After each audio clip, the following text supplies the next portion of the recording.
رب قلبنا وباركنا لنعمل صالحا في يدي رب قلبنا وباركنا لنعمل أما بعد فأعوذ بالله من الشيطان الرجيم بسم الله الرحمن الرحيم واتبعوا ما تتلو الشياطين على ملك سليمان وما كفر سليمان ولكن الشياطين كفروا يعلمون الناس السحر وما أنزل على الملكين ببابل هاروت وماروت وما يعلمان من أحد حتى يقولا إنما نحن فتنة فلا تكفروا فيتعلمون منهما ما يفرقون به بين المرء وزوجه وما هم بضارين به من أحد إلا بإذن الله ويتعلمون ما يضرهم ولا ينفعهم ولقد علموا لمن اشتراه لما له في الآخرة من خلاق ولبئس ما شروا به أنفسهم لو كانوا يعلمون ولو أنهم آمنوا واتقوا لمثوبة من عند الله خير لو كانوا يعلمون آمنت بالله صدق الله العلي العظيم وصدق رسوله النبي الكريم ونحن على ذلك من الشاهدين والشاكرين والحمد لله رب العالمين اللهم صل على سيدنا محمد وعلى آل سيدنا محمد كما صليت على سيدنا إبراهيم وعلى آل سيدنا إبراهيم إنك حميد مجيد اللهم بارك على سيدنا محمد وعلى آل سيدنا محمد كما باركت على سيدنا إبراهيم وعلى آل سيدنا إبراهيم إنك حميد مجيد মহান আল্লাহ সুবহানাহু ওয়া তাআলার অগণিত অসংখ্য শুকরিয়া ও কৃতজ্ঞতা আদায় করছি, যিনি আমাদেরকে পবিত্র ইশার নামাজ মসজিদে এসে জামাত সাথে আদায় করে তার কালামে পাক থেকে তেলাওয়াত করবার, বলবার, শুনবার তৌফিক দান করেছেন। অন্তরের অন্তঃস্থল থেকে শুকরিয়া আদায় করছি, আলহামদুলিল্লাহ। আজ সূরা বাকারার 102 ও 103 নম্বর আয়াত তেলাওয়াত করেছি। সরল অনুবাদ হলো, আল্লাহ তাআলা ইরশাদ করেন, আর তারা অনুসরণ করেছে যা শয়তানরা তেলাওয়াত করেছিল সুলাইমান আলাইহিস সালামের রাজত্বকালে। সুলাইমান কোনো কুফরি করে নাই, বরং শয়তানরাই কুফরি করেছে। তারা মানুষদেরকে জাদু শিক্ষা দিত। দুইজন ফেরেশতার প্রতি যা নাজিল করা হয়েছে বাবিল শহরে হারুত এবং মারুতের প্রতি। তারা দুইজন কাউকে কোনো কিছু শিখাতো না, তবে তারা একথা বলতো, নিশ্চয় আমরা ফিতনা, পরীক্ষার জন্য এসেছি, তোমরা কুফরি করো না। অথবা তাদের থেকে তারা শিখতো এমন জিনিস যার দ্বারা পুরুষ এবং তার স্ত্রীর মাঝে বিচ্ছেদ ঘটায় দেয়। আসলে তাদের এই শিক্ষা কোনো জিনিসকেই ক্ষতি করতে, তারা আসলেই কাউকে ক্ষতি করতে পারে না, তবে আল্লাহ তাআলার অনুমতি ক্রমেই তারা শিখতো তাহাই যা তাদের ক্ষতি করে, যা তাদের উপকার করে না। অবশ্যই তারা জানে যা তারা ক্রয় করেছে তাদের এর বিনিময় আখেরাতে কোনো অংশ নাই। তারা যার বিনিময়ে তাদের নিজেদেরকে ক্রয় করেছে এটা অনেক নিকৃষ্ট, কতই না নিকৃষ্ট। যদি তারা জানত, যদি তারা ঈমান আনত এবং তাকওয়া অবলম্বন করত, তাহলে আল্লাহর কাছে তাদের জন্য সর্বোত্তম ঠিকানা ছিল, যদি তারা তা জানত। এখানের এই আয়াতে কারিমার মধ্যে আল্লাহ রাব্বুল আলামিন ইহুদিদের একটি দাবির খণ্ডন করেছেন। ইহুদিদের দাবি হলো যে আল্লাহর নবী সৈয়দুনা হযরত সুলাইমান আলা নবীনা আলাইহিস সালাতু ওয়াস সালাম কুফরি করেছেন, নাউযুবিল্লাহি মিন যালিক। এই দাবির খণ্ডন আল্লাহ করেছেন এবং আল্লাহ তাআলা দুইজন ফেরেশতা পাঠিয়েছিলেন হারুত মারুত। এই হারুত মারুতও কুফরি করেছে বলে তারা দাবি করে। আল্লাহ তাআলা এটা এখানে করেছেন যে না, তারাও কুফরি করে নাই। এখানে অনেক বিস্তারিত ঘটনা রয়েছে। এখানে ঘটনার মধ্যে বলতে যে রংচং বাড়িয়ে জাল বর্ণনা বলা হয়, যেটা কোরআন হাদিসে সহিভাবে তো দূরের কথা, দুর্বলভাবে তো দূরের কথা, প্রশ্নই নাই। সহিভাবে তো দূরের কথা, দুর্বলভাবে বর্ণনা নাই, বরং বর্ণনা পরিপূর্ণ জাল। দুইটা বর্ণনা তারা পেশ করে। একটা বর্ণনা হলো যে হযরত সুলাইমান আলা নবীনা আলাইহিস সালাতু ওয়াস সালামকে আল্লাহ তাআলা সারা পৃথিবীর রাজত্ব দিয়েছিলেন। শুধু সারা পৃথিবীর রাজত্ব না, সমস্ত মাখলুকাতের রাজত্ব দিয়েছিলেন। ওনার কথায় সমস্ত মাখলুক চলত, সমস্ত পশু পাখির কথা উনি বুঝতেন। আমরা শুধু এটা জানি, বাকিটুক জানি না যে আমাদের নবী সাইয়্যিদুনা ও নবিয়ুনা মুহাম্মদুর রাসূলুল্লাহ সাল্লাল্লাহু তাআলা আলাইহি ওয়াসাল্লামও পশুদের ভাষা বুঝতেন। আমরা খালি জানি সুলাইমান আলাইহিস সালাম জানে না, আমাদের নবী আলাইহিস সালামও পশুদের ভাষা বুঝতেন। কিন্তু পশু পাখির মধ্যে তিনি রাজত্ব খাটাতেন না, কিন্তু সুলাইমান আলাইহিস সালাম খাটাতেন। এটা ওনার জন্য আইন ছিল, নবী আলাইহিস সালামের ছিল না। নবী আলাইহিস সালাম সাইয়্যিদুল কাউনাইন, আর সুলাইমান আলাইহিস সালাম শুধুমাত্র এই দুনিয়ার পৃথিবীর বাদশা, এই দুনিয়ার মাখলুকের। আর আল্লাহ নবী আলাইহিস সালাম ওই দুনিয়া বাদ দিয়ে আসমানের মাখলুকেরও নেতা। সুবহানাল্লাহ। সুলাইমান আলাইহিস সালামের জন্য বাতাসকে নিয়ন্ত্রণে করে দেওয়া হয়েছিল। তিনি চলাফেরা সাধারণ দুনিয়ার বাহনে করতেন না, তার সিংহাসন ছিল যে তার বাতাসে ওনাকে উড়াই নিয়ে যেত। এক দেশ থেকে আরেক দেশে যাবে, উনি বাতাসে উড়ে উড়ে যেতেন। এখন যেমন বিমানে যায়, রকেটে যায়, এর থেকেও আরো ক্ষিপ্র গতিতে ওনার সিংহাসন বাতাসে যেত। জিন ভূত পশু পাখি যত মাখলুক আছে সব ওনার কথা শুনত, উনি সব কিছুকে নিয়ন্ত্রণ করতে পারতেন। এই সুলাইমান আলা নবীনা সাল্লাল্লাহু আলাইহি ওয়াসাল্লামের এই কর্তৃত্বে, এই যে ক্ষমতা, সমস্ত মাখলুক যে ওনার বশীভূত, এটা আল্লাহ তাআলা দান করেছিলেন একটা আংটির মাধ্যমে। যে আংটিটা হাতে থাকলে ওনার এই রাজত্ব থাকতো, সব ক্ষমতায় থাকতো, আংটিটা হাতে না থাকতো না। এই আংটিটি হযরত আদম আলা নবীনা আলাইহিস সালাতু ওয়াস সালাম যখন জান্নাত থেকে আসেন দুনিয়ায়, আল্লাহ তাআলা ওনার সাথে কিছু জিনিস দিয়েছিলেন। তার মধ্যে একটা আংটি ছিল, লাঠি ছিল। ওই লাঠিটা মুসা আলাইহিস সালাম পেয়েছিলেন বংশ পরস্পরায়, আর আংটিটা পেয়েছেন সুলাইমান আলাইহিস সালাম। সুলাইমান আলা নবীনা আলাইহিস সালাতু ওয়াস সালাম যখন ইস্তেনজায় যেতেন, তখন আংটিটা তিনি খুলে রেখে যেতেন। এক্ষেত্রে এসে জাল বর্ণনা করা হয় যে সুলাইমান আলা নবীনা আলাইহিস সালাতু ওয়াস সালাম একদিন এরকম বাথরুমে গিয়েছিলেন ইস্তেনজা করতে, আংটি স্ত্রীর কাছে রেখে গেছেন।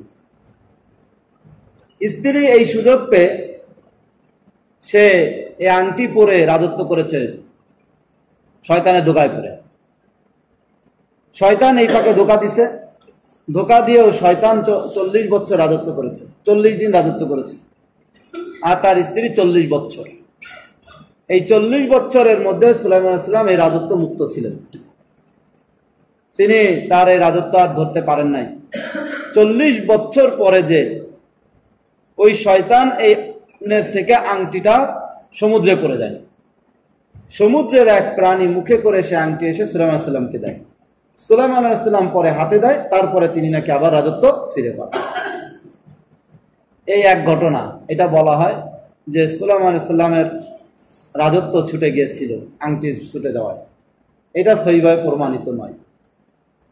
এবং আরো বলা হয় যে ওনার যখন এই রাজত্ব ছুটে গিয়েছে, এই পাখি সুযোগ পেয়ে আংটি পরে শয়তান ওনার সিংহাসনে বসেছিল, এবং বসে যখন দেখছে যে আংটি পড়ে গেছে, তখন শয়তান তার এই জাদু মন্ত্রর কাগজপত্রগুলো ওনার সিংহাসনের নিচে দাফন করে রেখে গেছে। এই কথাও বর্ণনা বলা হয়। এই গেল এক ঘটনা।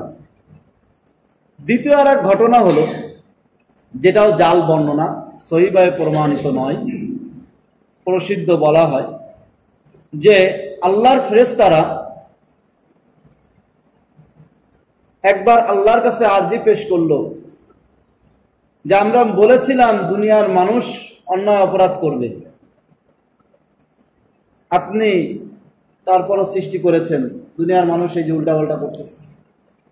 আল্লাহ তাআলা নাকি বললেন যে দেখো, যদি এই মানুষের মধ্যে একটা জিনিস আমি দিয়েছি ওটা তোমাদেরকে দেয়, তোমরা এমন করবা। ফেরেশতারা তখন বলল, না না, লা নাসিকা আবাদা, কখনোই আমরা আপনার অবাধ্যচারিতা আমরা করব না, আপনার গুনাহ করব না। তখন আল্লাহ বললেন নাকি যে ঠিক আছে, তাহলে তোমরা দাও, তোমাদের পরীক্ষা করি। তখন ফেরেশতারা ঠিক করলো দুইজন, এই হারুত আর মারুতকে। এই দুইজন ফেরেশতারা ঠিক করে দিল যে আল্লাহ ঠিক আছে, এই দুইজনের নেন, পরীক্ষা করেন। আল্লাহ তাআলা হারুত আর মারুতকে মানুষের শাহওয়াত দিয়ে, প্রবৃত্তির চাহিদা দিয়ে, জৈবিক চাহিদা দিয়ে দুনিয়ায় পাঠিয়ে দিলেন। দুনিয়া আসার পরে হারুত মারুত এক মহিলার সাথে পরিচয় হলো। এই মহিলা তাদের ভালো লেগে গেল। ভালো লেগে যায়, হারুত মারুত দুইজন এই মহিলাকে কুপ্রস্তাব দিল। মহিলা শর্ত দিল যে আমি রাজি আছি, শর্ত হলো তোমার মদ খাওয়া লাগবে। হারুত মারুত মদ খাইল। মহিলা শর্ত দিল আমি রাজি আছি, তাহলে ওই মানুষদেরকে অন্যায়ভাবে হত্যা করা লাগবে। তারা মহিলার কথায় হত্যা করলো। এইভাবে মহিলা বড় বড় কবিরা গুনাহগুলো সব এদের দিয়ে করাইলো। করানোর পরে মহিলা যখন আর কোনো অজুহাত পায় না খুঁজে, এবার শর্ত দিল যে আমি রাজি আছি, শর্ত হলো যে কোন দোয়া আছে, কোন কথা আছে, কোন বাক্য আছে যার মাধ্যমে তোমরা আসমানে উঠতে পারো, উপরে উঠতে পারো, নামতে পারো, সেটা আমার শিখাও, তাইলে রাজি আছে। তো সেই দোয়া ওই মহিলাকে শিখাই দেওয়া হলো। এই হারুত মারুত শিখাই দিল। তখন ওই মহিলা ওই দোয়া শিখে উড়ে আসমানে চলে গেল। যখন সে আসমানে চলে গেল, তখন আল্লাহ তাআলা তাকে নাকি একটা তারকা বানায় দিল, জমাট পাথরের তারকা বানায় দিল। ওই তারকার নামই হলো জাহরা তারকা। সেই তারকা হিসাবে আকাশে আছে এই মহিলা। নাউজুবিল্লাহ মিন যালিক। এটাও বানানো ঘটনা। এটা অনেকে শোনে, খুব মজা করে বলে, খুব মজা পায়। এটাও জানানো জাল ঘটনা, বানানো ঘটনা। এই ঘটনা দুইটা বললাম শোনানোর জন্য না, এই দুইটা যে জাল তার সতর্ক করার জন্য। আবার ভুল না বুঝি যে হুজুর জাল বর্ণনা আমাদের শিখাই গেছে তাফসীরে। এইটা যে জাল, এটা যে ভুল, সেই ভুলের জন্য শেখানোর জন্য বললাম। কারণ আমাদের কিছু বন্ধু আছে, তারা আবার এই বয়ান রেকর্ড করে আবার কি ছড়ায় দেয়। যাই হোক, আগে পরে যদি কেটে দেয় তা তো মুসিবত। এই বর্ণনাটা, এই আয়াত কেন্দ্রিক এইভাবে বর্ণনা পেশ করা হয়। আসলে বিষয়টা এমন নয়। বিষয়টা হলো, সুলাইমান নবী আলাইহিস সালাতু ওয়াস সালামের সময় মানুষরা জাদু বিদ্যায় পারদর্শী ছিল। বিভিন্ন ধরনের তারা জাদু করত। আল্লাহ রাব্বুল আলামিন যে যুগে মানুষ যা পারে, সেই যুগের নবীকে সেই মুজরা দিয়ে পাঠিয়েছিলেন। মুসা নবী আলাইহিস সালাতু ওয়াস সালামের যুগেও জাদুবিদ্যা খুব পারদর্শী ছিল।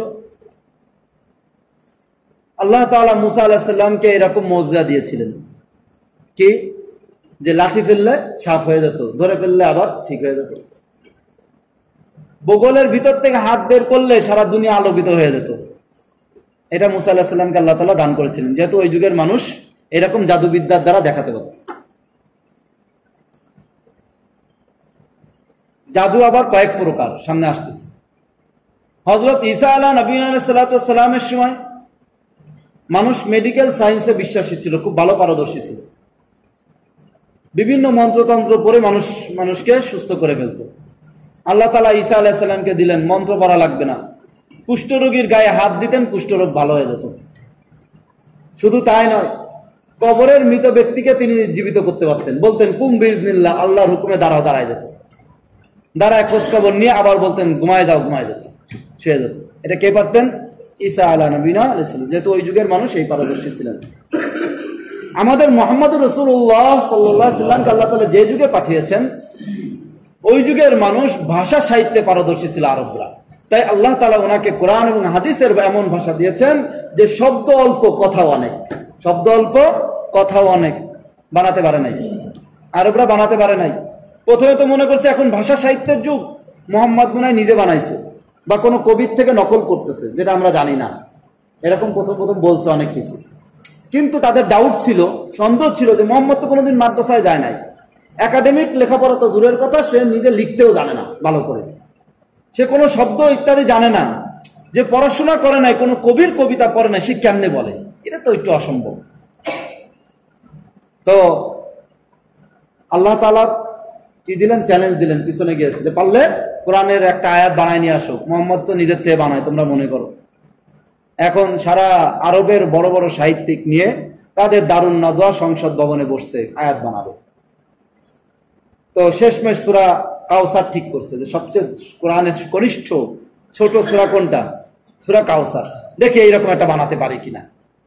তো তারা অনেক চেষ্টা করে, বহুদিন মাস শ্রম দিয়ে চেষ্টা করে এক লাইন বানাইছে, কি ইন্না হাযা লাইসা মিন কালামিল বাশার, নিঃসন্দেহে এটা কোনো মানুষের কথা নয়, নিঃসন্দেহে এটা কোনো কি না। দেখি বানাইছে? বানায় নাই, মানে স্বীকৃতি দিয়ে দিয়েছে যে এটা কোনো কার কথা নয়, মানুষের কথা নয়, এটা মুহাম্মাদের নিজের বানানো কথা নয়, অবশ্যই এটা গায়েবের কথা, আল্লাহর কথা। এক বড় সাহিত্যিক ছিল আরবি, মুতানাব্বি। মুতানাব্বি মানে নবী দাবিদার, বন্ড নবী দাবি করেছিলেন, পরে তওবা করেছেন। উনি বলেন আমি ওহী পাই, আমার কাছে আল্লাহর পক্ষ থেকে কে আসে? ওহী আসে। তো মানুষটা ধরছে আল্লাহর পক্ষ থেকে ওহী আসে, কি সূরা নাজিল হয়েছে এটা শোনা।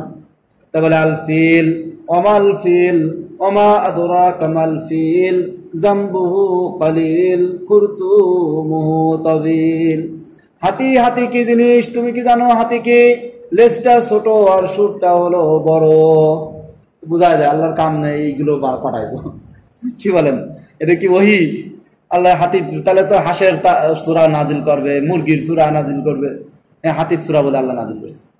যাই হোক, এইভাবে কি কোরআন হয়? কোরআন হবে না, এটা বোঝা যায়। শুধু ভাষা সাহিত্য যদি কোরআন হতো, তাহলে এই কোরআন ওই কাফের কুরাইশরাও কি করতে পারতো? বানাতে। আল্লাহ রাব্বুল আলামিন এই কোরআনের মধ্যে এমন এক টেকনোলজি রেখে দিয়েছেন, যেই টেকনোলজির দ্বারা এই কোরআনকে কেউ জীবনে পরিবর্তন করতে পারবে না। এখানে সেই ভেদ রাখা আছে। এক বিজ্ঞানী এটা আবিষ্কার করছে, মুসলিম বিজ্ঞানী, যে কোরআনের মধ্যে 9 এবং 19-এর একটা সম্পর্ক আছে, যার মাধ্যমে কোরআনের প্রত্যেকটা শব্দ, প্রত্যেকটা আয়াত সাজানো, কে এটা পরিবর্তন করতে পারবে না সেই গাণিতিক সূত্রে। আমার কাছে একটা কিতাব আছে কোরআন ও বিজ্ঞান নামে, তার মধ্যে এটা লেখা আছে, বিস্তারিত আছে। যাই হোক, তো কোরআনের মধ্যে আল্লাহ তাআলা এরকম টেকনোলজিও রেখে দিয়েছেন, যেটা এই যুগের কোন টেকনোলজি সেটাকে আবিষ্কার করতে পারতেছে না, সেটাকে ধরতে পারতেছে না, সেটাকে পরিবর্তন করতে পারতেছে না, পারবেও না ইনশাআল্লাহ। কারণ এটা কার কালাম? আল্লাহর কালাম। যাই হোক, তো যে যুগে যে মুজিজা, যে যুগে যেভাবে চলে, আল্লাহ তাআলা সেই যুগে সেই নবীকে, সেই রাসূলকে সেই ক্ষমতা দিয়ে পাঠিয়েছেন। হযরত দাউদ আলাইহিস সালামের যুগে মানুষ লৌহ দিয়ে বিভিন্ন শিল্পকর্ম করত। আল্লাহ তাআলা দাউদ আলাইহিস সালামের কাছে লোহারে মোমের মতন বানাই দিয়েছেন। উনি লোহার দলাত ধরতেন আর এরকম মাটির মতন নরম হয়ে যেত, মোমের মতন নরম হয়ে যেত। তাই দিয়ে উনি বিভিন্ন জিনিস বানাতেন, মানুষ আশ্চর্য হয়ে যেত। এখান থেকে বোঝা যায় যে আল্লাহ তাআলা নবীদেরকে, আল্লাহ তাআলার কুদরতকে শ্রেষ্ঠত্ব দান করেছেন সর্বযুগে সমস্ত মেয়ের উপরে, দেখিয়ে দিয়েছেন যে তোমরা কি পারো আর আমার কুদরত কি পারে। এগুলো কি নবীরা নিজেদের ক্ষমতায় করছেন? আল্লাহর কুদরতে, আল্লাহ তাআলার কুদরতে করেছে। এগুলোকে বলে মুজিজা। মুজিজা মানে অক্ষমকারী, যে সবাইকে অক্ষম করে দেয়।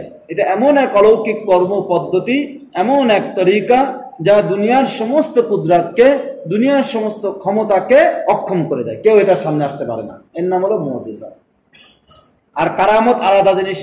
কারামত হলো আল্লাহ তাআলা ওলি আল্লাহ বুজুর্গদেরকে মাঝে মাঝে স্বাভাবিক যোগ্যতা, স্বাভাবিক নিয়মের বাইরে যে ক্ষমতা দেন, তাকে বলে কারামত।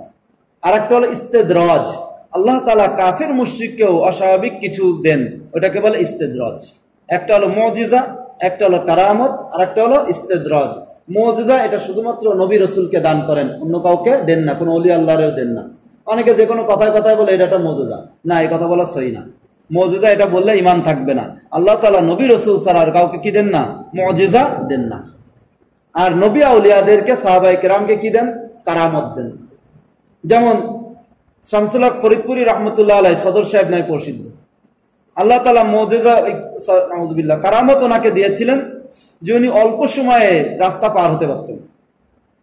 একবার শামসুল হক ফরিদপুরি রহমতুল্লাহ আলাইহির ভাইরা জমি জায়গা ইত্যাদি বিভিন্ন কারণে অ্যারেস্ট হলেন। ওনার মা বলছে, শামসুল হক তুমি যাও, আদালতে যাও, হতে পারে তোমার কথা শুনে জজ এদেরকে মুক্তি দিবে। তো তৎকালীন ওনাদের বাড়ি থেকে কোর্ট যত দূরে ছিল যেতে কমপক্ষে 3 দিন সময় লাগতো। শামসুল হক ফরিদপুরি রহমতুল্লাহ আলাইহিকে ওনার মা 3 দিন আগ থেকে বলতেছে, স্মরণ করা দিচ্ছে, যাও যাও যাও। যখন 3 দিনের একদিন হয়ে গেছে, মা আর কিছু বলে না, এখন তো আর যাওয়া কোনোভাবেই সম্ভব না, বা পৌঁছালেও কোর্ট শেষ হয়ে যাবে, বিচার শেষ হয়ে যাবে। মা আর কিছু বলে না, মনে মনে রাগ শামসুল হক ফরিদপুরের উপর। ছেলেরা বললাম, শুনলো না। 1 দিন যায়, 2 দিন যায়, 3 দিন, যেদিন বিচার সেদিনও। এর 3 দিন পরে ভাইরা এসে হাজির।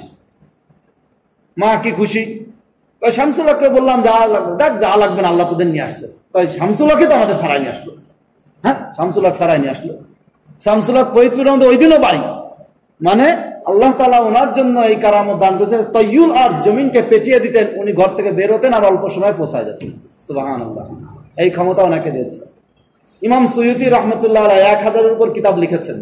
এমন কোন কোরআন হাদিসের শাস্ত্র নয় যার কিতাব লিখে নাই। তাফসির, হাদিস, ফিকা, মাসলা, মাসাইল সব বিষয়ের কিতাব লিখেছেন। জিন জাতির ইতিহাসের উপর একটা কিতাব লিখেছেন, বাজারে পাওয়া যায়, বাংলা হয়েছে, ভয়ঙ্কর, পড়লে ভয় লাগে। এই সুয়ুতি রহমতুল্লাহ আলাইহি একাকত্ব নামাজ এক এক জায়গা পড়তেন। খাদেমরে বলতেন, হাত ধরো, চোখ বন্ধ করো।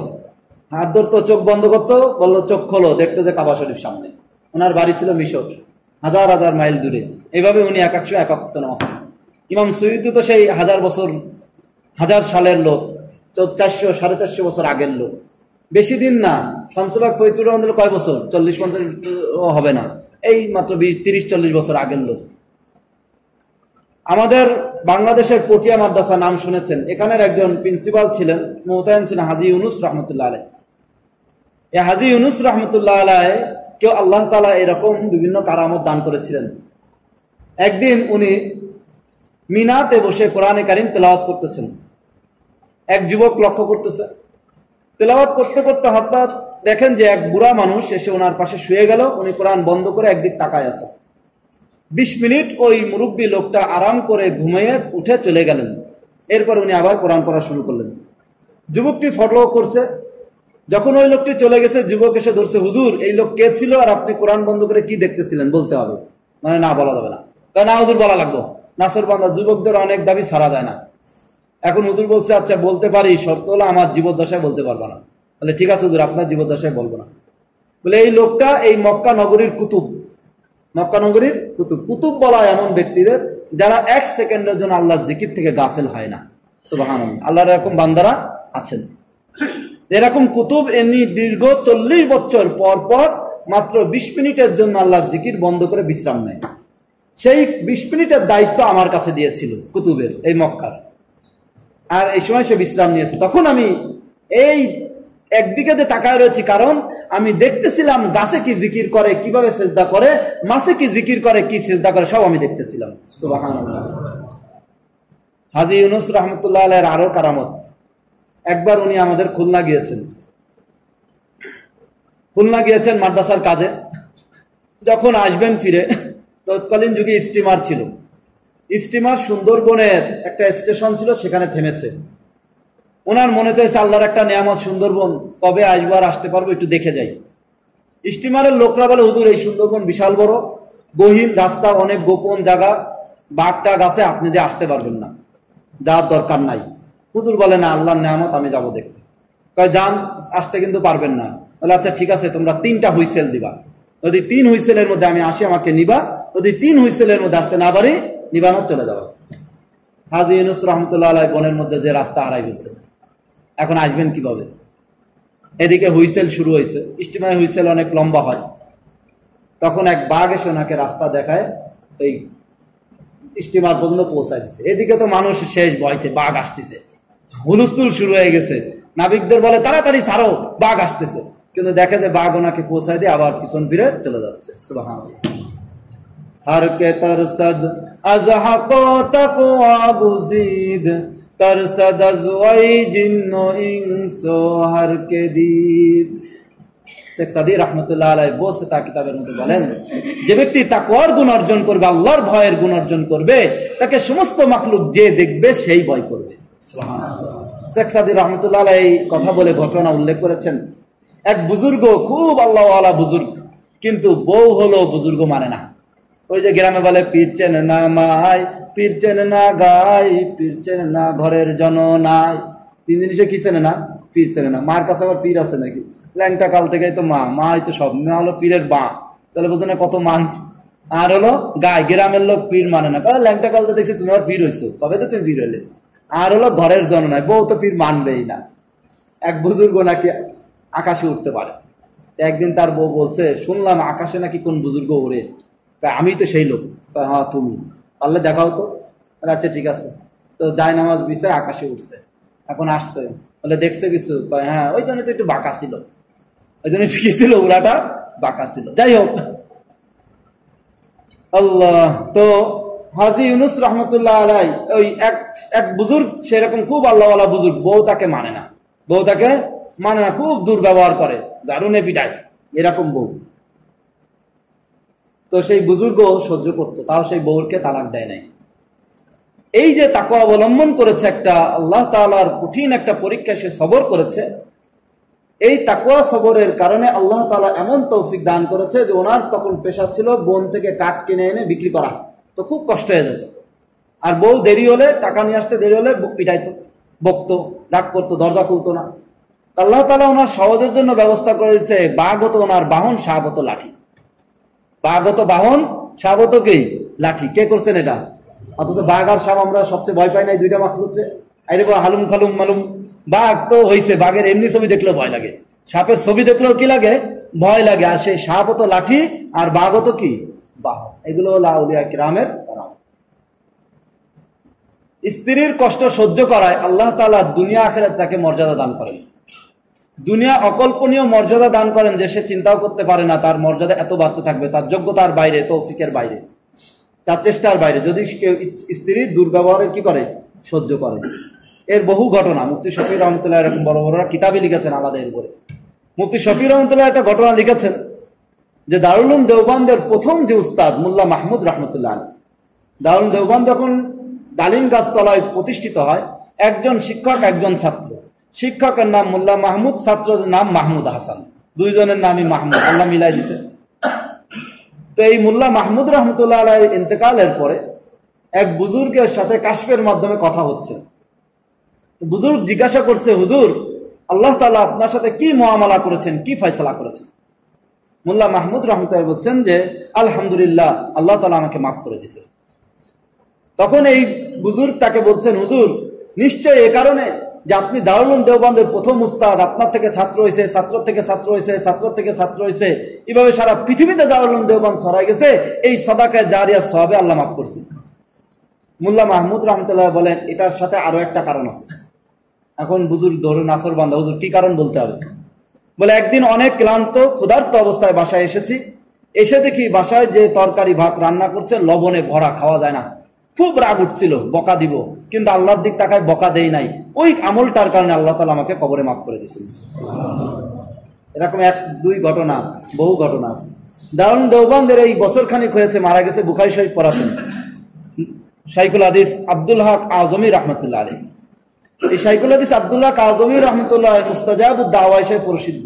উনি যা দোয়া করেন তা কবুল হয়। এই জন্য মানুষজন ওনার কাছে যে দোয়া চাইতো, হুজুর আমার জন্য একটু দোয়া করেন, তা কবুল হতো। ওনার এই মুস্তাজাবুদ দাওয়া হওয়ার, এই যে দোয়া যা করতেন তা কবুল হয়, এটার কারণ কি? কি এমন আমল করতেন? এটা প্রসিদ্ধ, আমরা জানি। এখানে যারা পড়ে আসছেন আমাদের উস্তাদ, বন্ধু বান্ধব সবাই বলে যে কারণ হলো ওনার স্ত্রী ওনার ঘরে মারাত্মক দুর্ব্যবহার করে।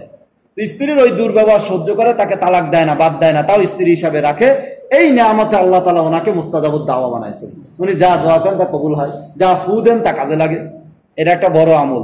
দোয়া কবুলের এক আমল তো হলো খানা হালাল হওয়া, আর এক আমল হলো স্ত্রীর কষ্ট সহ্য করা। যদি স্ত্রীর দুর্ব্যবহার আর কষ্ট সহ্য করা যায়, মহিলাদের এই বাঁকাহারের বাঁকামি বক্রতা যদি সহ্য করা যায়, তাহলে আল্লাহ তাআলা তাকে দোয়া কবুলের নিয়ামত দান করেন। আর আমরা সবাই তো চাই দোয়া কবুল হোক, কি বলেন? সহ্য করবো তো ইনশাআল্লাহ সবাই, ইনশাআল্লাহ। আল্লাহ তাআলা তৌফিক দান করবে, আমিন। এলো কারামত। আর একটা হলো ইস্তেদরাজ, যেটা কাফেরদের হয়। রশিদ আহমদ গাঙ্গুই রহমতুল্লাহ আলাইহি একবার অসুস্থ হলেন। উনি সাধারণত কাফের মুশরিকের চিকিৎসা নিতেন না। তো অসুস্থ হওয়ার পর যেহেতু বেহুশ হয়ে গেছে, টের পাবেন না, তাই এক হিন্দু কবিরাজ নিয়ে আসছে চিকিৎসা করার জন্য, যে হুজুর তো টের পাবে না। যখন হুঁশ ফিরে আসছে, চিকিৎসা হয়েছে, তখন জিজ্ঞাসা করতেছে, এই আমার কিভাবে চিকিৎসা করলে? বলে যে এইভাবে এইভাবে। কে? অমুক হিন্দু কবিরাজ। ওই ইন্না আলিল্লাহ, হিন্দু কবিরাজ, তাড়াতাড়ি ডেকে আনো। ডেকে আনছে। বলছে তুমি কি মেহনত করে, কি অধ্যবসায় করে, সাধনা করে এটা শিখছো যে আমার চিকিৎসা করলে? বলে আমার সাধনা হলো যে আমি মনে যা চাই তার বিপরীত করি। আমি মনে যা চাই তার বিপরীত করি। এই সাধনার কারণে আমাকে এই ক্ষমতা দেওয়া হয়েছে যে আমি যে কোনো ভাবে মানে ফুটু মন্ত্র বললে সে ভালো হয়ে যায়। বলে তোমার মনে কি মূর্তি পূজা করতে বাধা দেয় না? বলে না, দেয় না। তাহলে এটার বিরোধিতা করো। তাই লা ইলাহা ইল্লাল্লাহু মুহাম্মাদুর রাসূলুল্লাহ পরে নিয়ে মুসলমান হয়ে গেল। সুবহানাল্লাহ। এই যে কাফের পাইছে কিনা অদৃশ্যের একটা ক্ষমতা, ইস্তেদরাজ। কেন এটা পায়? হলো কিসের জন্য? ওই যে একটা সাধনা ইত্যাদি করার কারণে পায়, আল্লাহ তাআলা দেয়। কাফেরকে দেয় এটা পরীক্ষার জন্য। কাফেরকে দেয় এটা কিসের জন্য? এই জন্য অনেক হিন্দু কবিরাজের তদবিরে ভালো হয় দেখতে বাহ্যিক ভাবে, এটা আসলে ওই ভালো না, এটা আল্লাহ তাআলা দেয়। এটা হলো তাকে কি করার জন্য? পরীক্ষা করার জন্য। ইস্তেদরাজ কিভাবে বুঝবো? ইস্তেদরাজ, কারামত আর মুজিজা কিভাবে বুঝবো? মুজিজা তো নবীদের থেকে, নবী এই যুগে নাই, তাহলে আর এটা বোঝার সুযোগ, এটার দরজা বন্ধ হয়ে গেছে। এখন আছে কারামত আর ইস্তেদরাজ বোঝার। কারামত বোঝার বুদ্ধি হলো, পদ্ধতি হলো যে তার থেকে যে গায়েবের অদৃশ্যের অলৌকিক কিছু প্রকাশ পাচ্ছে, এটা যে কারামত, তার দলিল হলো আর আলামত হলো যে তার আমল আর এলেমের মধ্যে, তাকওয়ার মধ্যে সেই পরিমাণ থাকবে। এলেম আর তাকওয়া সর্বোচ্চ থাকবে, তারপরে অদৃশ্যের কিছু অলৌকিক কিছু ঘটবে, তাহলে বুঝতে হবে এটা কি কারামত। আর যদি দেখা যায় আমলে ঠুনঠুন, নামাজ কলমা নাই, কি কি এক একটা বানায়, তাহলে বুঝতে হবে এটা কারামত না, এটা মারেফত না, এটা মরার পথ। এটা কি মারেফত না, এটা কিসের পথ? মরার পথ। আমল নাই, কারামত দেখায়, মানে ওটা কোনো একটা সাধনার কারণে সে পায়, ওটাকে ইস্তেদরাজ বলে। ওটা কি না? কারামত না। ওটা তো আল্লাহ কাফেরকেও দেয়। তাহলে গায়েবের কিছু দেখাইলেই, অদৃশ্যের কিছু দেখাইলেই সেটা কি হয়ে যায় না? বুজুর্গির আলামত না, এটাও মনে রাখতে হবে। আর বুজুর্গ হলে কারামত থাকতে হবে, এটাও জরুরি নয়। জুনায়েদ বাগদাদি রহমতুল্লাহ আলাইহি নাম শুনছি কিনা? আমরা শুনছি, বড় বুজুর্গ। এই জুনায়েদ বাগদাদি রহমতুল্লাহ আলাইহির দরবারে এক লোক আসছে, শুনছে জুনায়েদ বাগদাদি বড় বুজুর্গ, কারামত দেখতে আসছে। একদিন না, 2 দিন না, দীর্ঘ 10 বছর থাকছে। তো 10 বছর পরে যখন চলে যাচ্ছে, তখন জুনায়েদ বাগদাদি রহমতুল্লাহ এক লোক পাঠায় ওনাকে ডাকাইছে যে ভাই আসো। আসছে, ভাই আসছেন কি জন্য কখনো জিজ্ঞেস করি না, ডিস্টার্ব করি নাই। থাকছেন 10টি বছর, কিছু বললেন না, চলে যাচ্ছেন কেন তাও বলে গেলেন না, এই জন্য ডাকছি, একটু বলতে পারো, একটু কি জানতে পারি যে কেনই আসলেন? 10টি বছর থেকে কেনই বা চলে গেলেন? কোনো কথা নাই, যোগাযোগ নাই, কোনো আমল নেওয়া নাই, কোনো জিকির নাই, ওজিফা নাই। তো বললো আসছিলাম আপনার কারামত দেখতে, 10 বছরে একটাও কারামত পাইনি, তাই চলে যাচ্ছি। 10 বছর একটাও কি পাইনি? কারামত পাইনি, শুনছি অনেক বড় বুজুর্গ, তাই চলে যাচ্ছে। তখন জুনায়েদ বাগদাদি রহমতুল্লাহ বললেন, 10 বছরে আমার কোনো সুন্নাত ছুটতে দেখছেন? বলে না। বলে এর থেকে আর বড় কারামত কি চান? সুবহানাল্লাহ। তখন ওই লোকটা আবার ভুল বুঝে। যাই হোক, তো কারামত খালি যে হলেই বুজুর্গ, আর কারামত না দেখালে বুজুর্গ না, বিষয়টা এমন না। আল্লাহ তাআলা যাকে চান তাকে দেন, যাকে চান না তাকে দেন না। কারামতটা মানদণ্ড নয়। এই জন্য তো আমল নাই, কারামত দেখাইলো, আর আমল নাই, অদৃশ্যের কিছু খবর দেখাইলো, এর দ্বারা কি হয় না? কারামত হয় না। বিভিন্ন ভণ্ড বুজুর্গ আছে, বিভিন্ন কি বলে ওর নাম, খানকা নিয়ে বসে থাকে, বাতিল ভণ্ড পীর সাজে। এটা হলো টাকা বাড়ানোর জন্য, টাকা কামানোর জন্য, এবং এরা সাধনা করে কিছু গায়েবের জিনিস অর্জন করে। মানুষ এতে ভক্ত হয়ে যায়। মানুষ এতে কি হয়? ভক্ত হয় যে কিছু আছে। এক ল্যাংটা পীরের পিছনে মানুষ দৌড়ায়, মানুষজন কয় ল্যাংটা পীর কি, এর পিছনে দৌড়ায়, এর মধ্যে অনেক কিছু আছে। তার যা আছে সব তো দেখাই যাচ্ছে, কি আছে। যাই হোক, তো এরকম কিছু এক হাঁটা বাবার পিছনে মানুষ দৌড়ায় ছিল। হাঁটা বাবা আমি নিজেও দেখছি, মোহাম্মদপুর, মিরপুর, এই জায়গায় খালি হেঁটে বেড়াইতো, আর পিছনে মানুষ কলা পানি নিয়ে হাঁটতো। না বাবা কোনো জিকির করে, না বাবা কোনো দোয়া করে, হাঁটা বাবা পিছনে হাঁটে, সব হাঁটে। কয় আছে, বাবার মধ্যে কিছু আছে। কি আছে? জীবনে বালে করতে এই পর্যন্ত কোনোদিন গোসল করে নাই, তো ফরজ গোসল হলেও করে নাই, আর নফল তো দূরে থাক। এগুলো হাঁটা বাবা বলে খুব ভালো বাবা। ওই মাজারে শাহালিতে যেমন যত গন্ধ, চুলে জট পড়ছে, এইগুলো বলে অনেক কিছু আছে। কি আছে? তার সবই তো দেখা যাচ্ছে কি আছে। যাই হোক, এগুলো কিছু দেখাতে পারে ওই সাধনার কারণে। এই সমস্ত উল্টাপাল্টা সাধনার কারণে কিছু অদৃশ্যের কাজ এরা দেখাতে পারে, এরা ঘটাতে পারে, কিন্তু এর কারণে এটা বুজুর্গের আলামত না, এটা কারামত না। প্রথম কারামত হলো তাকওয়ার উপর উঠা, গুনাহমুক্ত জীবন পাওয়া, এটা হলো সবচেয়ে বড় কারামত। গুনাহমুক্ত জীবন পাওয়া, শয়তানের ধোঁকা থেকে বাঁচতে পারা, আল্লাহ তাআলা যে রহমতের ফেরেশতাদের শয়তান থেকে বাঁচায়, এটাই হলো একজন বড় বুজুর্গের কারামত। তারপরে যদি কিছু গায়েবের ক্ষমতা আল্লাহ তাআলা ঘটায় দেন, দেখায় দেন, সেটা ভিন্ন কথা, সেটা নূরুন আলা নূর, ভালোর উপর ভালো, 100-র উপর আর 100। কিন্তু যদি কারামত না ঘটায়, কিন্তু গুনাহমুক্ত জীবন, তাকওয়ার জীবন জিন্দেগি করতে পারে, তাহলে বুঝতে হবে এটাই তার বড় কারামত। যাই হোক, তাহলে এক গেল মুজিজা, এক গেল কারামত, আর এক হলো কি ইস্তেদরাজ। এর বাইরে আর এক হলো সিহর, জাদু। ইনশাআল্লাহ আল্লাহ তাআলা তৌফিক দিলে আগামী মজলিসে আলোচনা হবে। وما توفيق إلا بالله عليه توكلت وإليه أنيب سبحانك اللهم وبحمدك أشهد أن لا إله إلا أنت أستغفرك وأتوب إليك. Christmas.